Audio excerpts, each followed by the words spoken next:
Hey everyone, welcome back to another episode of the Digital Toolbox Podcast. This is a show where we bring on the owners of a lot of industries in the home services space and we have them tell their story, how they got into the business, and they also get to tell us some inside tips and advice for younger companies in the trades. Today, our guest is Chris with ICS HVAC here in New Jersey, one of the premier HVAC companies here. They do so much. You guys are about to learn some right now. Chris, go ahead and tell us about yourself, man. Sure. Thank you. Thank you for having me on, first of all. So, the Chris Wisniewski company's ICS Integrate Comfort Systems. Company's been around for 30 plus years. I got into it through my father, who started the company. So, at an early age, I was working nights. I shouldn't say nights. There were definitely nights, but weekends and summers in the business. So, I picked it up here and there. I've never had the intention of doing it when I was a teenager. I just thought it was it's like extra money during the weekends and the summers. But then, long story short, after I graduated college, I ended up going into the business, and that was year 2000. So it's been 24 years now of me being in this business, and I learned a lot. I probably have a little bit to share, hopefully, if you ask me the right questions. Awesome.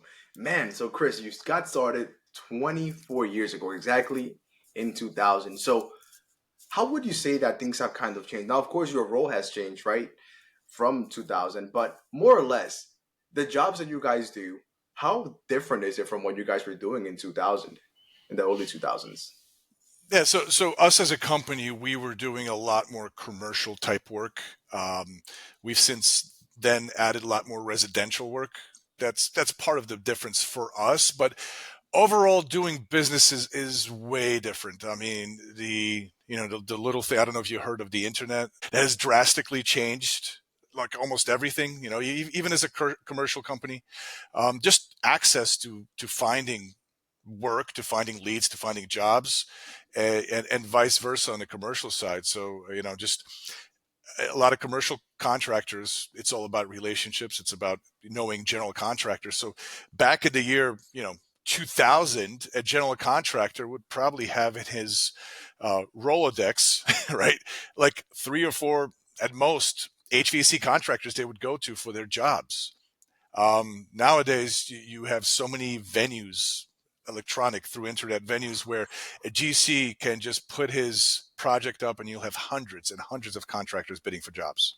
So a lot more competitive. That's definitely a lot harder to actually gain that business. In the end, you still have to have a relationship. It all boils down to the relationship. The internet's there. It's great to kind of make connections, but it's still about relationships. But that's one of the biggest things.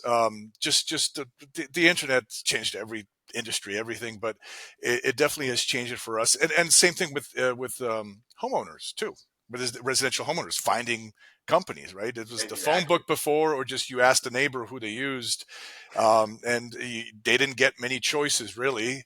And it was very hard for them to probably vet who is a good contractor or not. You got Google ratings now, right? And Yelp and all that good stuff. And then, contractors could homeowners could just sit there for 10 hours a day, just reading reviews for thousands of, it could drive you crazy. There is an overload, but the information, they can get themselves armed not only with information about contractors, but also information about the service, the product, the research. I can't tell you the amount of times I've sat with homeowners who are extremely knowledgeable, and you go like, wow, these people know their stuff, like they're scary. And again, that's a good thing for everybody. But you have to adapt to it. You have to know how to deal with the different things like that. That's awesome. I mean, what type of like knowledge do they come with, right? Like when you're talking to a homeowner, what type of things do you get surprised that they actually know about? A lot of details. I mean, I have encounters with engineers, unfortunately. I'm just kidding. They'll come out with charts and performance, and they kind of overthink stuff. But simple things like, I guarantee you, in the year 2000, I've never ran into any homeowner that knew what a load calculation for a house is in terms of HVAC. How do you size a system? They just relied on the contractor, and the contractor, hopefully did the right job. Who knows if they did or didn't, right? But right now, homeowners, like, they know. They could go in and they can find out. They know what a manual J calculation is. That gets referenced a lot. They know many different rebates and tax credits and things that are out there in the general sphere of knowledge. And you as a contractor better be prepared to know all this stuff, because I definitely encounter homeowners that tell me, hey, like I talked to contractor A about this, and this, and they were clueless. They're obviously not the contractor for me. So, yeah, I mean, almost everything you can think of, sometimes it's too much. They'll do too much research where they get buried in the numbers and they just get lost in terms of what the objective of their project was. Man, that's funny. That's good though that they're kind of armed with some type of knowledge. And then Chris, how about this? Because I know that this is like something that's impacting all of the trades, right? And it's hiring talent.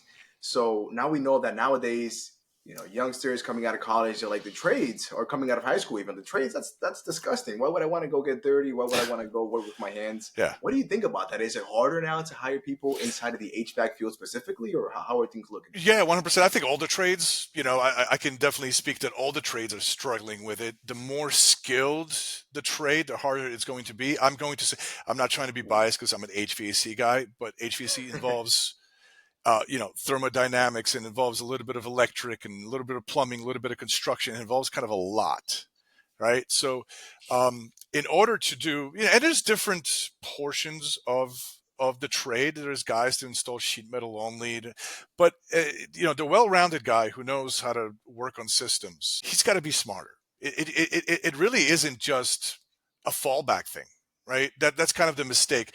Maybe at some point it was when it was equipment was simpler, but equipment is complicated. It's like, we've got Tesla things happening. Like imagine, a mechanic from 1950 opening up a Tesla and trying to figure out what's wrong with it. It's kind of on our side too. Equipment's getting more and more complicated, more computerized. You have to have skills. You have to have desire to learn more and continue to learn, because it's getting updated so fast. So it's not a fallback career. I think that's the problem. The mentality we put in the whole country that like, hey, try to go to college, and then we kind of see that that's a mistake in the whole country, because not everyone.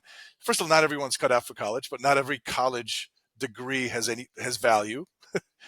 You're going to be a doctor, you're going to be an engineer, you're going to be a lawyer. Sure, go to college. No offense, I don't know what you've gone to college or haven't gone to college for, but like, some studies in liberal arts that they're kind of a waste of time for most young adults, I think. So absolutely, it's hard because of just the general culture of what we have, about college versus trade school. There's also a poor culture and work ethic too. You seem like a very young guy. You seem like you have good work ethic. Your generation, unfortunately, doesn't have the reputation for the work ethic. That's another one. So, yes, I agree. And I'm one of them. I'm trying to stand out.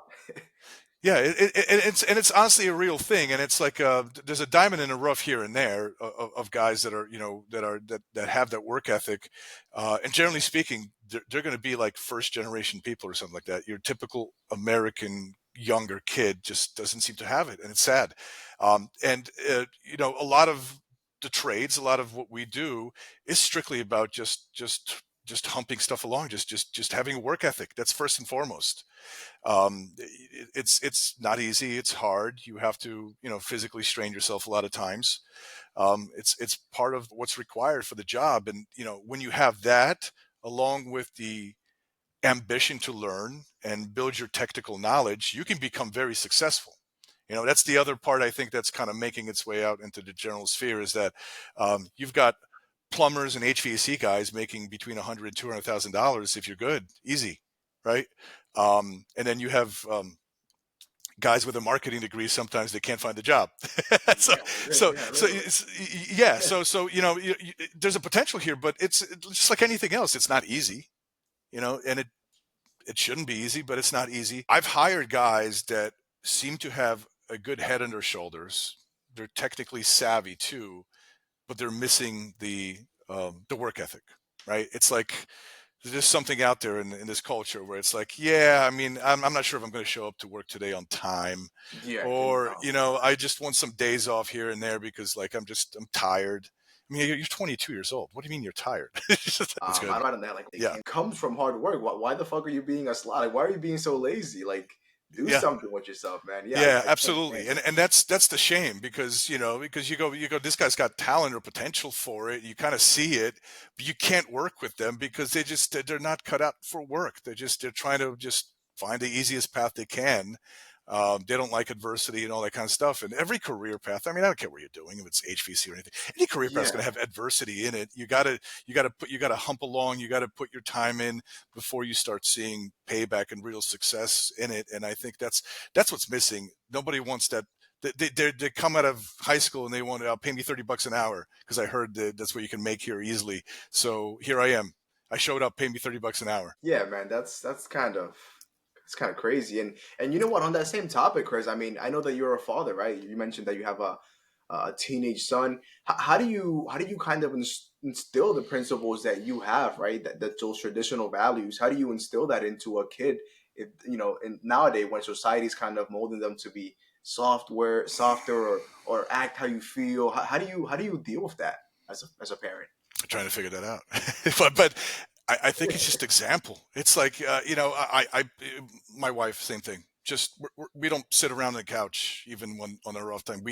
We're busybodies. We do things. We get the kids involved. I'm always doing. I can't sit down. Like if it's a weekend, I'm going to be doing some house project. I'm going to have my teenage son help me out, drag some things along, and then yeah, I've seen those instances where they're like, yeah, I carry two things up and down. I'm tired. Can I go? I'm like, no. Like we got a whole day of doing this, and so I think the best way is just to really. I brought them in for work too, just to show them things and do that. They're of that age. Yep. I think they're gonna copy exactly what they see from their parents, and it'll come natural. And you kind of see that. You kind of see that that's what happens because I don't think you can tell anybody, hey, have good work ethic, right? Yeah. Yeah, I'm sure you saw your parents probably busting their ass somehow, and that's why you're doing it. Exactly. Yeah, I did. And I'm following an example, literally exact same thing that you're kind of doing. They led for me as an Yeah, example. So it's like I have no choice. Like what if my parents were so hardworking, why the fuck would I be lazy? Why would I right. yeah, that's kind of insane. But man, yeah, that was a good conversation right there around that. And Chris, so give us some tips, man. So you are a veteran, right? You guys started doing commercial. You guys expanded to residential later on, which most companies start doing residential and then expand into commercial. Yeah, yeah, I've So heard it a lot. Yeah. so for that young guy that's kind of looking at this podcast, he's got an HVAC company or he has a company in the trades and in general, what advice would you give them if they're only doing residential? Would you recommend to focus on that and expand that, or should they start looking into commercial bids? What do you think? Number one, I think it has to do with their ultimate goal, vision, or desire, right? That is, that is what has to happen. Hold on a second here. Yeah, sorry about that. No problem. Yeah, I mean, so they're kind of two different things. You have to have a vision for you as the company. So some guys that before they started a business and they spent their career only doing residential, like commercial may be a scary thing to them. They probably shouldn't touch it. But if they came from a commercial world, they may only want to stay in the commercial world. So you have to have a vision. Um, Residential customers will be easier to gain. Word of mouth go around. It's way easier to gain residential customers. Friends of friends, family, this, that, spread the word, local township Facebook pages, things like that. You can kind of do it as a one-man operation. Commercial is going to be a little bit tougher. Commercial, you have to have some kind of established relationships or know people. Like, if you're going to do an HVAC trade, you're essentially a subcontractor. You have to know a general contractor, somebody who's got work.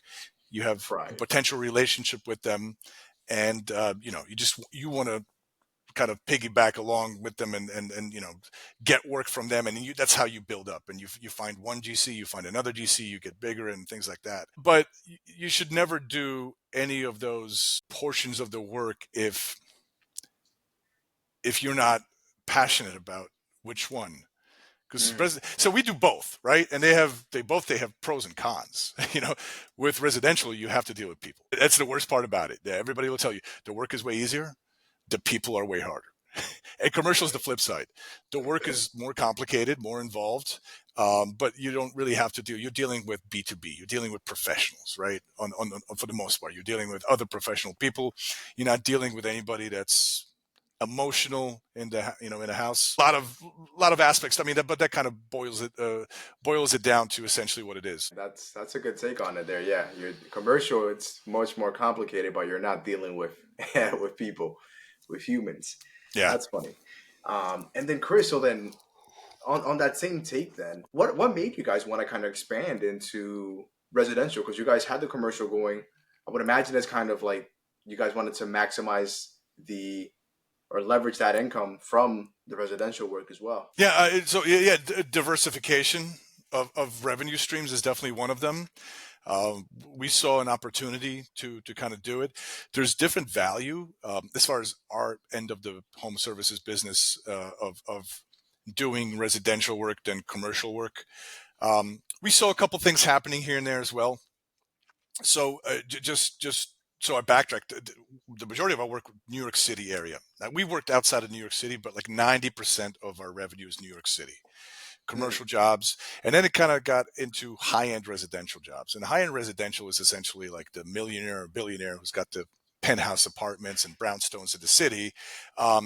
Most people call that even commercial because it kind of works like a commercial, even though you're working for a residence. But we were asked all the time to do the GC owner's daughter-in-law house residential and the network of people here and there. So we were doing the residential work. We just never marketed to it.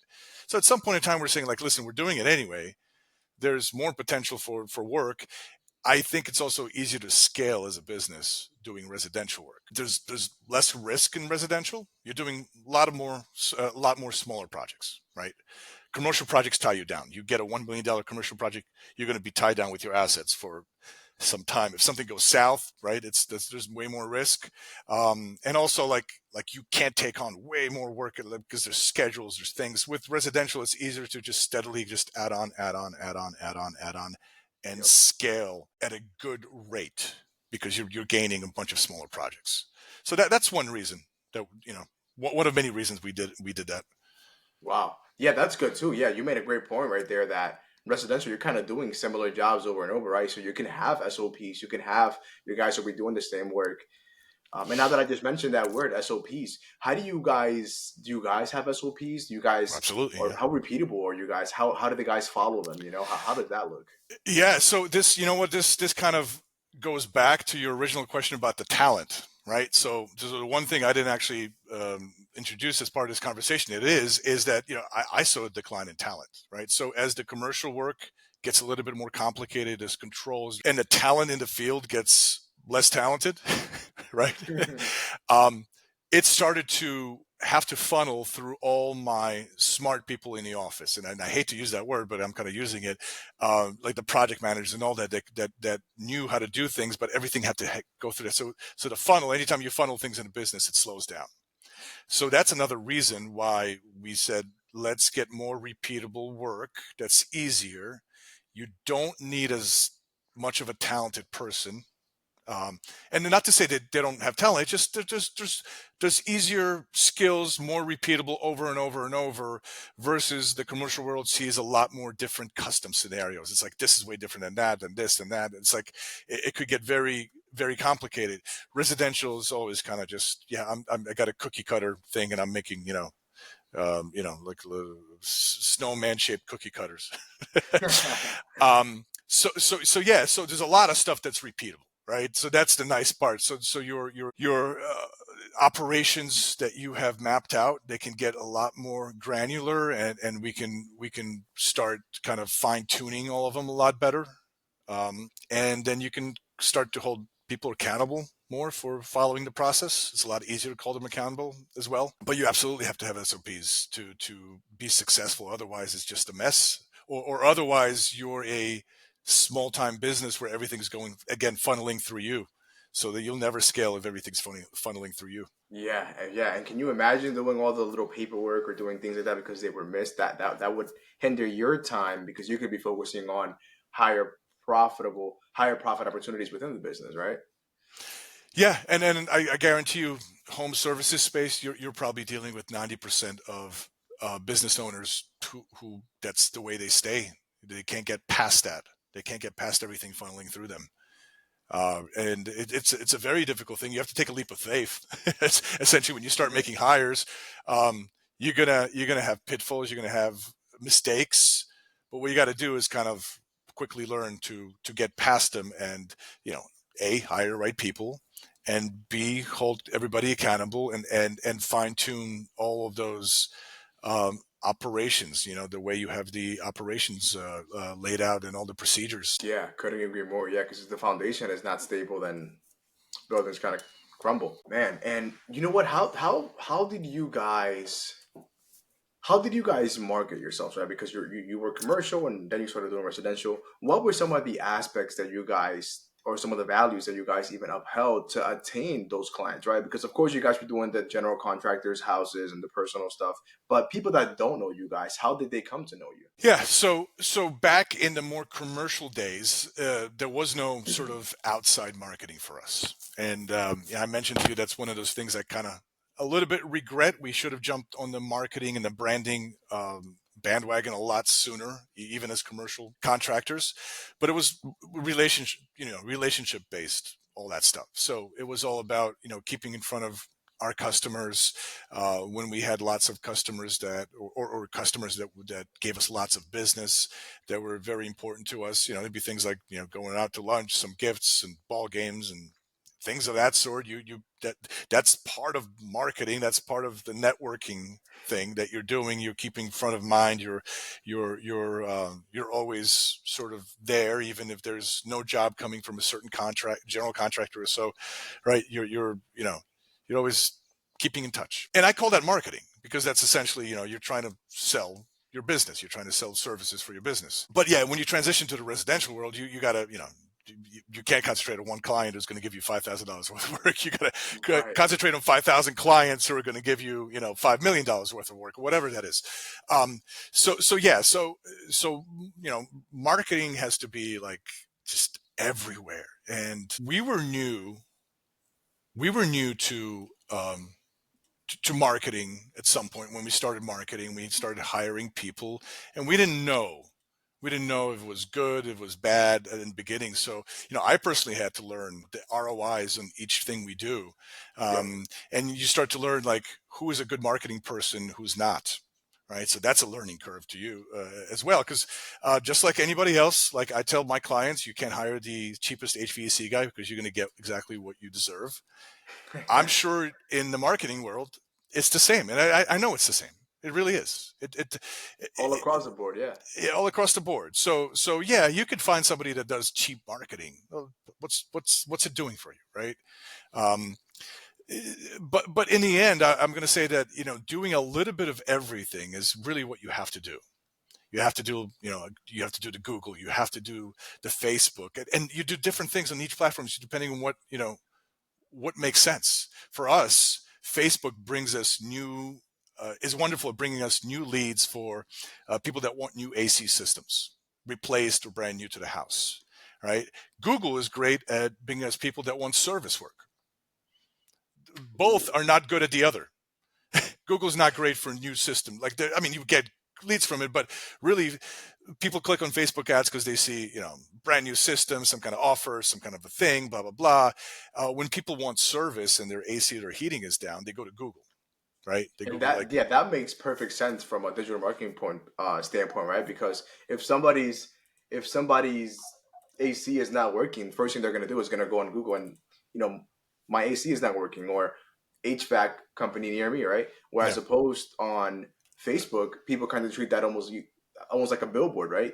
You're not necessarily going to go on Facebook and type in HVAC company near me. You would do that on Google. So that does make sense. And so how do you guys do that? Like, are you guys advertising on Facebook, or are you guys just organically posting some of the work, some of the technicians? Both. Yeah, both. Yeah. So for branding things, we're putting everything out there, right? For branding wise, we're trying to be active on that stuff. We're putting organic posts and interesting things. And sometimes these organic posts do nothing, but sometimes they get some engagement. It depends. Right. It's got to be right timing, right picture, right topic. But that stuff doesn't cost you much, right? That stuff to anybody, like even if you're a single person company, take a couple of pictures of the work, just 1, 2, 3, put one up a day, describe it, put the right keywords in there, I guess, whatever it is. And that just builds up your kind of branding. And the other one is, of course, direct advertising for certain things, certain systems where you get people to fill out forms and they become leads. Gotcha, for sure. And how do you filter through those leads, right? Like, how do you, because that's a big topic, right? It's not just about getting people to call you guys or getting people to fill the forms, but how do you filter the right customer? Is it something that you guys do through the marketing?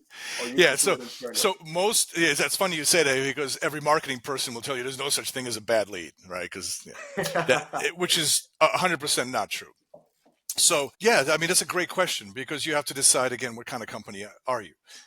We're a premier company, right? We're not competing against a guy working out of his truck and advertising for the cheapest thing he can advertise for. We will never compete with that guy. That's not our ballpark that we play in. So if we start advertising really cheap things, guess what we're going to attract, right? Very cheap customers. Very cheap customers. So that's part of it. So there is a marketing aspect to it. But even then, people go on the internet, people click on things, fill out forms, and they're not really interested. They just want to fill out forms and be a-holes, right? Or whatever. I mean, I got to show you some of the messages we get from people who just some of them are angry that your ad came up on their feed, and they're like, why is this popping up on here? And they feel it. So there's a term that I know you probably know. It's called speed to lead. It's basically, when you get a lead, you got to be fast on replying them. I mean, you don't reply 7 days from now. Somebody fills out a form, it goes into an automated system when it starts engaging with them, right? It starts asking to nurture the lead. Yeah. It starts asking them some questions and back and forth. And, through that nurturing thing, initially you find out sometimes people fill out a form and never answer you. They just filled out a form. They don't want to be contacted, right? Sometimes they fill out a form, they never answer you, and on day 368, after they fill out the form, they go, "Oh, okay, I'm ready to discuss." Right? That happens, right?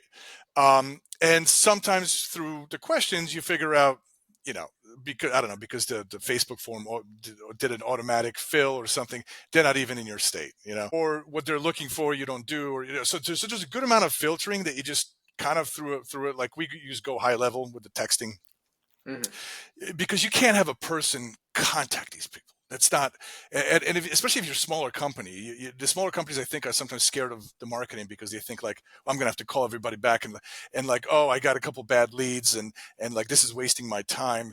Like, yeah, the majority of the people filling out your ads are going to be like non-contactable. So you have to have a system that nurtures them and then gets through somebody who's like interested. You want to lead them to a phone call. That's essentially what you want to do. Exactly.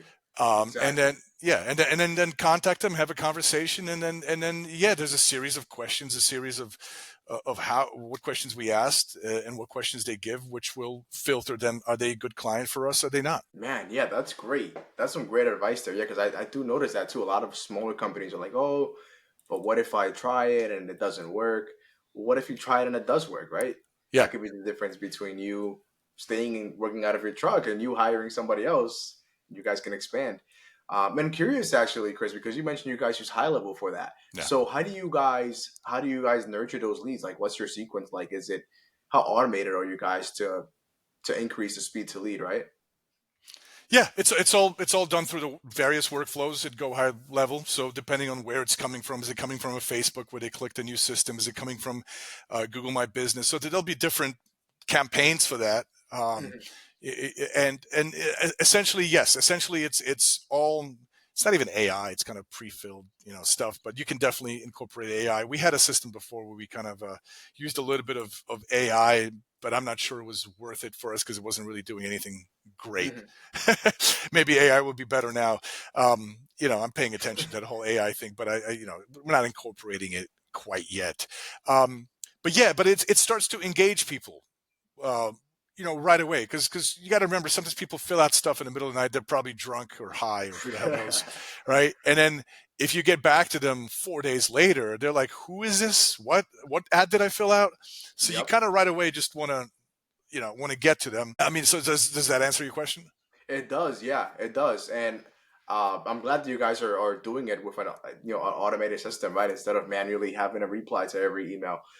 Do you guys ever find that you guys get beat by competitors as far as like, somebody's having an issue with a boiler, they need a new boiler at home, for example? Do they, and then you reply to them, and then you guys are kind of losing the job because you took too long to reply, or that doesn't happen at all because you guys are so systemized with go No, back, let so go? the speed to lead doesn't happen for us because we get to them right away. I mean, but do we get beat by competitors? Yeah, all the time, right? Of course. Yeah, I mean, but no, but it's never really because we took too long, anything of that sort. Sometimes there may be a ball drop that happens. I mean, that you'll have perhaps. Salesperson that goes out and he's doing 75 things in a week and somehow he didn't get back to one customer about something he was supposed to look up and all that and slips through a crack and the customer just never went with us because we never got back to them, right? I mean, that's but as far as the marketing and the communication, Mhm. because we're automated, no, we don't get that. Gotcha. And you mentioned that there actually you mentioned the term salesperson, right? So I know that in a lot of home service industries, such as roofing, such as landscaping, there are salesmen, right? There are salespeople that are selling the service, right? Is that the case for HVAC too, or Unfortunately, no? yes. So yeah, I mean, and don't get me wrong, you need salespeople, right? For everything, you need salespeople. It's to what Yep. extent do you need salespeople? So if I'm selling these cups, I could have a guy that just is a trained salesperson, needs to know 3-4 things about cups and the company, how they're manufactured, and bam, he can sell cups, right? There's no, Right. when you're selling complicated systems, like HVAC systems in a home are not a product. They're certain, they have to get sized right. There's different scenarios. It's a complicated thing, right? So there's companies that have salespeople and they're wonderful, amazing salespeople. They get sales, but they don't know HVAC that well. They actually, if you read a lot of customer reviews where they have bad experiences, it's probably caused by that. But Wow. yeah, we have a huge problem in our industry. The mega companies, that's exactly what they're doing. Very polished salespeople, poorly educated on HVAC. That's another problem that we have in the industry because guess what? I mean, like money is fantastic. So like I'd rather have the qualified salesperson, right, making me lots and lots of money. If he makes mistakes, like, well, we'll cover it on the back end kind of thing. So for us, we didn't want to do that. We come from a commercial background anyway. So for us, we call them project advisors. So it's somebody that's got the knowledge to properly design systems, to properly handle everything HVAC related, and has enough skills to be a salesperson, right? So I think that's the Ooh. ultimate good mix. But every trade, every industry is going to have their version of it. Not to disparage like carpet people, but carpet, you have to be able to measure. You have to know what kind of carpet, right? It's you're picking out a product. If you're selling curtains or something, there's different levels to it. But you know, not to say HVAC is rocket science and all that stuff, but out of all the trades, I said that in the beginning, it is the most complicated trade. It does require a certain level of knowledge that is beyond skin deep, and you can't have like a little cheat sheet going, I'm going to give you product A, product B, product C, because again, it's a system. It's not a product. Right. Everything is different. And you mentioned there, ooh, I wonder if we forgot an argument there. I wonder what people would think because you mentioned HVAC is the most difficult trade. Is that kind of like what's I'm sure the, somebody will argue with that.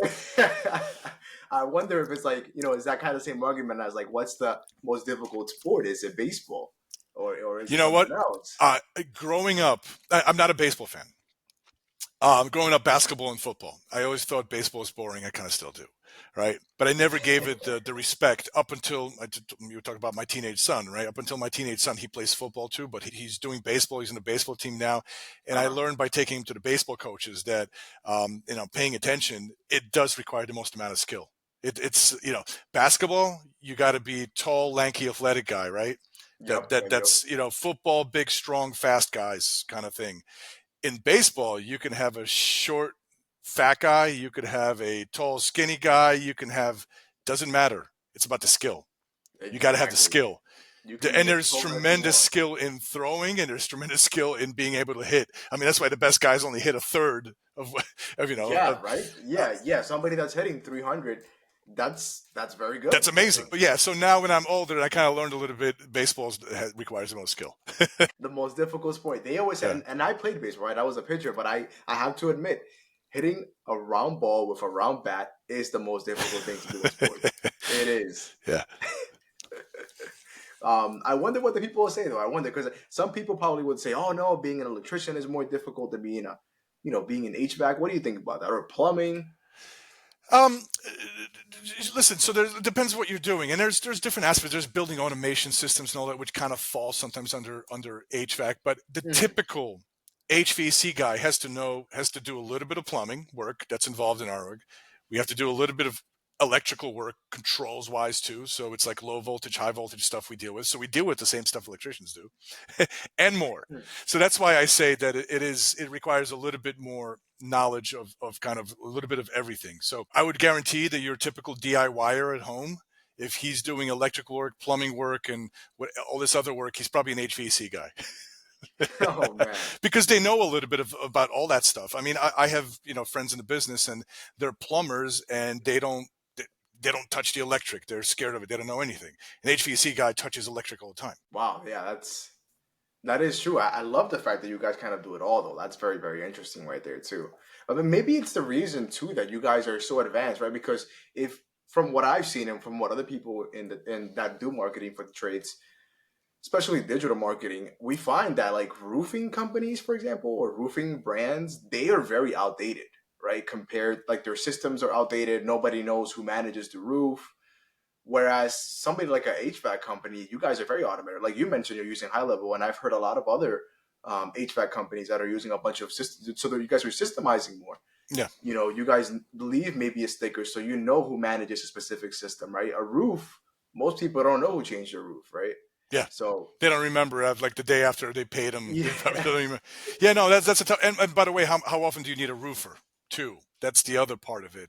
They constantly have to search just for new work. I mean, yes, do you retain a relationship with your roofer? You definitely retain a relationship with an HVAC guy, plumber. Probably not as much as an electrician, only when there's problems. But plumber and so I think it's HVAC does so much, and they offer so many different levels of services that the industry learned just to be a little bit more advanced, because we do a little bit of everything from obviously heating, air conditioning, to indoor air quality, and just many other things. So yeah, I mean, and that's why it's not boring too. So I would, we talked about me being in this field, and I think when we talked early on, it's like, what point in time did I learn to appreciate it, or at least enjoy it and things like that. And I think that keeps you kind of on your game, just the level of complexity, learning things. And I can't imagine if I had to, have a business of just assembling cardboard boxes or something, and technology hasn't changed in 100 years of cardboard boxes. Well, maybe it has. I don't even know. but that would be pretty boring to me. man, yeah, yeah. And you know what, Chris? This is kind of a question here. It's not as related to home services, but just a question in like life values in general. What do you think about? Because I know a couple of people. I know one guy that's he always his message is that he doesn't give a fuck about where the money comes from as long as the money comes, right? So he's like, his argument is like, do you think that the biggest concrete company in China gives a fuck about the concrete that they make? Do you think he's sleeping with the concrete in the bed at night? All he cares about is the paycheck. What do you think about those guys? What's your take on that? No, that's definitely not our value. And no, I mean, I'm not a fan. And I listen. Maybe there is. Again, it goes back to your vision, right? If you want to be a giant ass company and scale like crazy, then yeah, you just want revenue. You don't care where it comes from. Whatever's easiest, whatever's best, whatever's more Yep. scalable. And there's HVAC companies that do that. They're out there for the masses. They don't really care. They have this. Those are the ones that have the salespeople, right? The pure salespeople. They don't care how it's done, when it's, they just want that paycheck, and they want to rinse and repeat, and process that cookie cutter stuff. So no, that's not our company. We filter our client, right? There's a specific avatar we're looking for our client. There's a specific thing we do. We have a little bit of a better value proposition towards HVAC installation than some other companies that may not even have a value proposition. They just go, I'm just installing. Like, if you don't think, as an HVAC company, if you yourself don't have the belief the culture, the vision that HVAC is the most important thing in a house, then you're never going to convey that to a customer, and you're never going to sell yourself as that. You're going to just be out there for a paycheck, whatever comes next. Like, we believe that there's a specific client that is going to, actually our motto is reducing cost, increasing comfort. And that has to do with the fact that we install mostly higher efficiency systems. They do two things. The number one, higher efficiency is going to reduce cost, operating costs, right? Number two, just not getting into the weeds of technical things, but the higher efficiency systems happen to be variable speed. They actually make it more comfortable in the house for many reasons. And that's something that we kind of translate to a customer. And when a customer is really receptive, they like that. They're willing to pay more money for a system like that. And amongst, just not just even the product, but improving other things that have to do with the ductwork and things like that, to get a more comfortable house that uses less electricity. And then there's clients who don't give a fuck about it, right? So that's not our client, right? That's not our client, because it's one of those things too, like you mentioned, the standard operating procedures. So if we teach our guys in the field, this is how we do things, and it's, it takes extra time. It's things that have to do with quality. It's details. That's adding cost to the project. You're adding it for a reason, because you're turning out a better result. So then you can't cater to that low guy, because you're not going to change your standard operating procedures. You can't go, all right, guys, on this project, just do a shitty job. Don't worry about the holes in the ductwork. Don't patch them. Don't anything. Just be in and out of it. Like, that doesn't work. So you have to have a vision. You have to have a clear objective of how you do things. But that's why in the marketplace you have Walmart and you have Saks Fifth Avenue, right? Yeah. Two different clients go into those places. That's a great analogy. That's why you have different that's why there's different brands, of course, right? Ones have better value than others. That's a great question. That's a great analogy. And Chris, quick question here. One of the last ones, you guys. I know you probably have to run. I know that you sell your HVAC equipment on your website as well.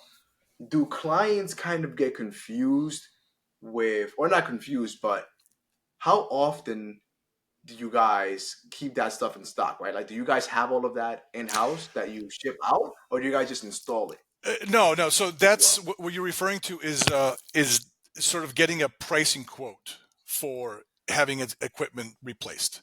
And that again has to do with finding the right customers. There's customers who will waste your time on the phone. They're just calling around 100 places looking for the cheapest price. And most people, you can't give a price. You could give general budgets and things like that. So that's meant to be like, hey, go on our website, play around with the system we have on the website, pick out what you're looking for, and we'll give you pretty close to most common scenario installation costs. And that helps to filter out clients. That's what it's there for. So we're not selling the product. We're just kind of pre-quoting what, based on the house size and other things you input on the website. And it helps to narrow down who is our client, who isn't our client. But to answer the second part, contractors generally don't keep equipment stocked. If I have lots of spare millions and millions of dollars and can do the warehousing, I would. Do we keep a decent amount in stock for certain things? Yeah, absolutely. As much as, my 30,000 square foot facility can handle. But the majority is you have a relationship with supply houses, right? So if Manny, if your AC goes out today and we say, hey, we're going to get you a new AC, I have supply houses that will get that AC for me early tomorrow morning, right? With a phone call. And it's their job to stock and distribute it. So that's why you stick to certain brands you have a relationship with. They're the ones who take on they have $400 million of stock. It's a different business than what we do. Plus, we do so many different things. It's like, which unit do you stock now? Like, I'd have a warehouse full of stuff I probably can't sell in a year. That's true, yeah, or maybe even a different season, right? I would imagine that you're not selling as many boilers in the summer as you are selling ACs. Right. You're not going to get that opportunity to sell them until it gets cold again. Exactly, yeah.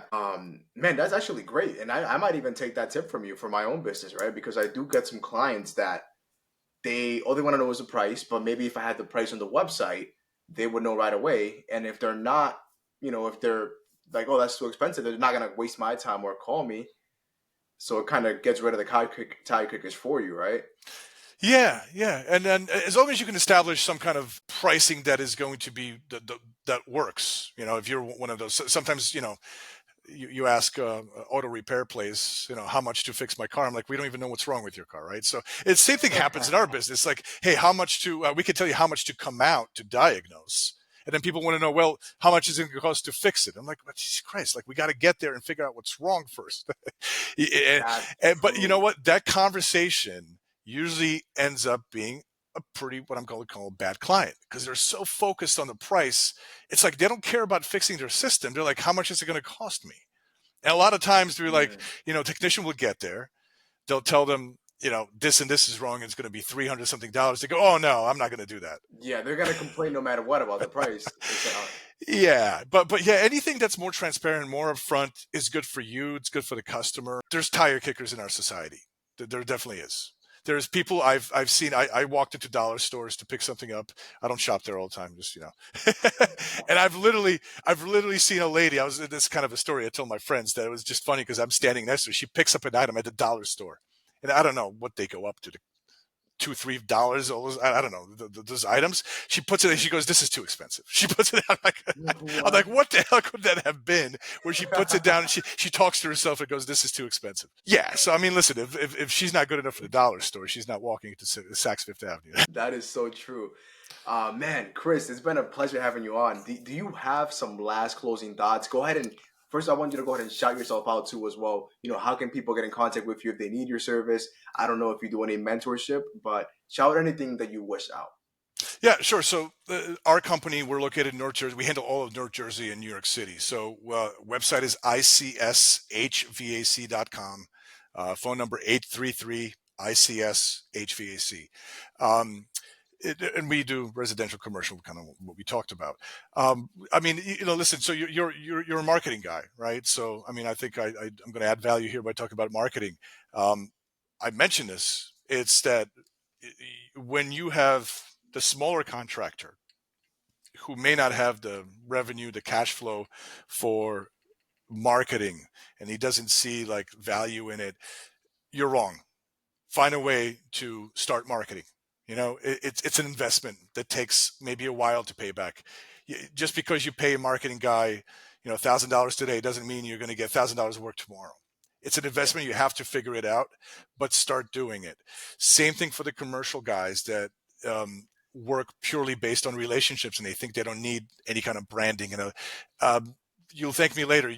It will help you. No matter what, it will help you. Even it will help you find more relationships with other commercial entities. So whatever it is, every business should have some kind of form of marketing. And I know the home services, the contractors, the small guys are probably guilty of not doing a lot of it besides just having maybe even like a generic web page.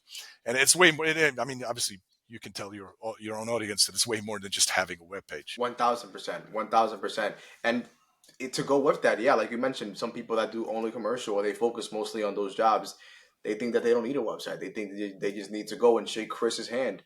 But in reality, what if Chris wants to do some research into that company, right, into that business, and he looks at their website and maybe it's ugly, it's not put together. But if you have something professional, they're gonna be like, okay, this guy's a professional. Look at his website. Look at his track record, and those things go a long way.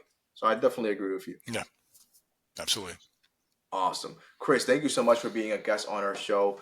If there's anything that we can ever do for you, let us know. Audience, you guys that are listening in, if you guys need any HVAC, anything like that, Chris is your guy. ICS here in New Jersey. Chris, do you also serve New York? In New York City is, New York City as yep. well, guys. There we have it. Chris, you've been an amazing guest. I really appreciate your time, brother. Have a great rest of your day. Yep. Thank you, Betty.